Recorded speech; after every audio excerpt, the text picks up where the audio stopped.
All right, folks, we're going to go ahead and get started tying the Creek Leech. This is one of my all-time favorite patterns for just bass in general, whether it's Guadalupe bass like we have in the Texas Hill Country, largemouth, smallmouth across the country, wherever. This fly really does get it done, and it's just a good all-purpose kind of a creature pattern, if you will. I know it's called the Creek Leech. It can imitate, obviously, larger leeches, but, you know, leeches don't have legs. So this thing does, but I'll go ahead and show you how to get started. This is a Gamakatsu B10S. We're just going to take some olive thread, lay down a small thread base at the front of the hook here, trim this up. I use the double pupil eyes that are made available by Hairline, and normally just make a few wraps just to get the thing secured to where it isn't going to fall off. And if they spin on you, no big deal. You're going to come over the other way anyway. So what we're going to do here, we want to make sure they're far enough back to where we have time or room rather to tie off the rabbit. So I normally do this where I wrap a bunch of different wraps going each direction here. Do like so. Fill that up just a little bit. Make sure it's nice and secure. Make sure some of those wraps are very, very tight towards the end. And then all you have to do simply is make a few what's called frapping wraps right there to make sure that that pulls all that together. Once that's there, you should have those eyes up towards the front of the hook, just in front of halfway point. So I kind of like them at the very back of the first third, if that makes any sense. We are going to use a material that is very seldom known in the fly tying world, and that is perfect rubber. Perfect rubber is basically a leg material that floats, and it's not commonly used. I'm actually aware of this because I used to tournament bass fish, and there were a lot of different baits that use this material. It is made available by Hedron Flashabou. And so this material, all I'm doing is I'm taking one of those legs and doubling it over, and I'm just tying it down the center to where when I get to the end here, it splits out the back in more or less a V, and then I'm wrapping all that material down. The reason I'm doing this is I'm about to dub over all of that, and so that helps give me just a little bit more body underneath there, but that also makes sure the leg is nice and secure. So get that how you want it. Make sure that V split look about like that is what we're after, something that has a little V split out the back. This leg material actually floats, and so the nice thing about it is when you're using it, if a bass decides to stare down the fly, this stuff sticks up right in his face and moves the entire time. It's become a staple on most of my subsurface bass patterns. We're going to use, this is Whitlock's SLF dubbing right here in the Helgramite color. And so what we're going to do is we're actually going to spin a dubbing loop, but I'm more of a split thread type person. So as opposed to making a loop off the fly, I'm going to go ahead and take a needle, split this thread, and that can be a little harder depending on what kind of thread you're using.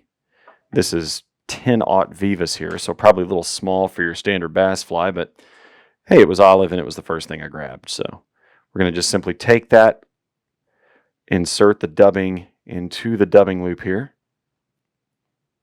and you can be pretty generous with it. It's okay. I'm not worried about that. We're going to insert that into the loop. Once it's in there, we're going to simply spread that dubbing out just a little bit. You're going to spin the bobbin, so you just simply, it's the same technique that Mark Pettyjohn uses for all of his CDC stuff. We're just simply doing it with dubbing instead of CDC. Make a few twists. You simply move those up in there. I know that probably doesn't show on camera too well, but you simply move those twists up, hold your legs in position where you want them, and you're simply going to move up the hook with that dubbing, just one bunch right in front of the other. Finish all that stuff off right there behind.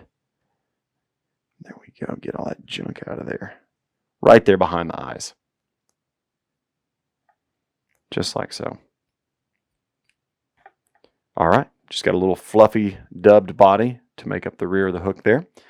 We are going to tie in 2 bunches of legs on each side. So we're going to take a perfect rubber leg. This is that motor oil color that we just used for the legs that are out the rear of the fly. And then there's a second color. It's just simply called brown. It has a little bit of a sheen to it. It's kind of a neat color when you get it up in some good lighting. And I know that people tie their legs in a bunch of different ways, but for me, I like actually taking these little loops and making loops with the legs. We're going to tie basically 4 legs out each side. So it's 1 leg doubled on each side. The reason I like doing those loops is it allows you to position the leg exactly where I want it on the side kind of not quite perfectly on the side, but just slightly offset underneath the fly. Simply take that, tie it in nice and tight. You come in there and get a real nice trim. And those loops are easy to trim, and it allows you to tuck those legs up underneath there as opposed to wrapping it. I know you can obviously take these and put them on the thread itself and pull them in. I prefer the loop method just because it really does allow me to take this, manually move the legs where I want it, pull them in tight, and the legs should be situated primarily on the side and bottom of the hook. Once you've done that, you simply come in there, trim the loops as tight as you can. And this thing looks like a hairy mess right now. We're going to come in here and trim all this stuff a little shorter. We'll trim that a lot shorter in a minute, but just for now, let's get that out of the way and nice and clean. So they're on basically the sides and bottom of the hook is what we're after there. For the final portion of the dubbing bit, we are going to actually take a little bit more of that Hellgrammite dubbing, and we're going to just make a little dubbing noodle here. So that's a little too much there. You don't want to do too much. What the rule of dubbing is, take what you need, cut it in half again, and you're probably right about where you need to be. It's a lot better to have to add more than have to take it away. Kind of like in deer hair tying, where you wind up, you can cut it away, but then you can never put it back. So we're just simply tying over all that, where we tied those legs in to kind of cover our tracks a little bit. I want just a little bit more on there to kind of fill up that gap in the eyes. That does a number of things. One, it covers your tracks. Second of all, it actually allows you to have a little bit softer water entry here when you do this. So they're kind of doing those little figure 8 wraps to fill all that up. And that's exactly what we want. I normally kind of stroke that back. It should look something like that, where you've got it all nice and clean right through there.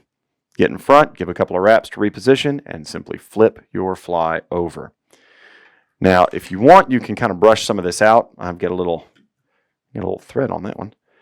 Just kind of take this, brush this guy out, make him a little fluffier under here. One of the things that's kind of nice about a dubbing brush that's round like that is you can actually roll it. And I know it's a little hard to see on camera, but you can basically just roll it in the hook gap, and it brushes all the stuff all the way to the tail end of the hook there. It gets this thing looking a little fluffier, which is always nice. We are going to take 2 feathers off of a whiting soft hackle chickaboo. This is a very unique material. It looks a lot like marabou at first glance, but this is actually a soft hackle chickaboo patch from whiting that's a natural grizzly already. So it's, I believe, the only naturally available grizzly marabou like this that's going to have this sort of length to it. You can find a lot of, chickaboos that are going to be much, much shorter, but this stuff is very, very long. This isn't even the longest stuff on the pelt. This is actually some of the mid-length stuff. All I'm going to do, it's probably going to be twice the hook length here. If you see kind of where I'm at, this is going to be twice the hook length, and you want to tie in 2 feathers, come over the top, grab those, tie those in nice and firm, position them right on top of the hook, come in with your scissors and trim that as tight as you possibly can without cutting your thread. Take that, tie all your fuzzies down. If you got any fuzzy up front, just get rid of it. We're going to make a nice little thread head there in just a minute. Get rid of this stuff. And the final step is to tie on our rabbit. So we want to make sure that this stuff is positioned well, where it kind of flares all the way over the hook so that it pokes out the sides. The goal of this, and the reason we use 2 feathers, is one kind of favors one side, one favors the other. That way when we put the rabbit on, it splays that out each side. Now here we have Hairline's Frost Tip Rabbit Strips in a Frost Tip Olive. If you're looking for an item code, it's FRS3. If you're looking for a Hairline item code, we're simply going to prep that by cutting our rabbit to where we got a kind of a smooth spot to tie in right here, making sure it's right on top of the hook. Tie that in nice and firm, working your way back. Get that how you want it. I'm going to come in here and trim that as close as I can get it. Cutting through that leather is a little hard. This is where sharp scissors are handy. And I'm not entirely sure that these are all that sharp, but that'll work. And once you've trimmed that about where you're happy with it, we're going to simply make a little thread head here, and we're going to kind of build that up. You notice that there's a little bit of a jump there coming down. That's okay. I'm going to build up a little bit of a thread head, and then we're going to coat this with some UV cure at the very end.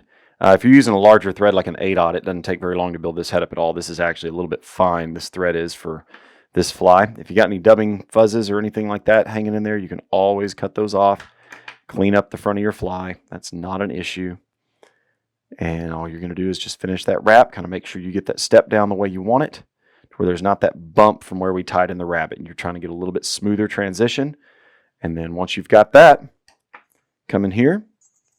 Don't magnetize a razor blade on your bench there. Throw a couple of whip finishes right there at the very end of the fly. And you got enough thread head to work with. Come in there, simply trim this as close as you can. And I've got some Gulf Thin right here. We're going to apply that very, very easily. Just take a little bit. Doesn't take much. I'm not really wanting this major big head. I just really want to coat those thread wraps here. Make sure that's nice and even on the outside. Trying to keep it off your hair if at all possible. Nice thing about these needles is you'll just kind of tease that stuff back to where it covers all of your thread wraps. You should be in good shape. That should be good right there. Apply a little bit to the underside of the fly as well. And that's it. There's a lot of folks that have forgotten the good old days of epoxy, where you had to mix all that stuff up and you were applying it with toothpicks and all that sort of good stuff. This has made life so much easier. Just squeeze it right out the bottle, hit it with that UV light, rotate the fly around.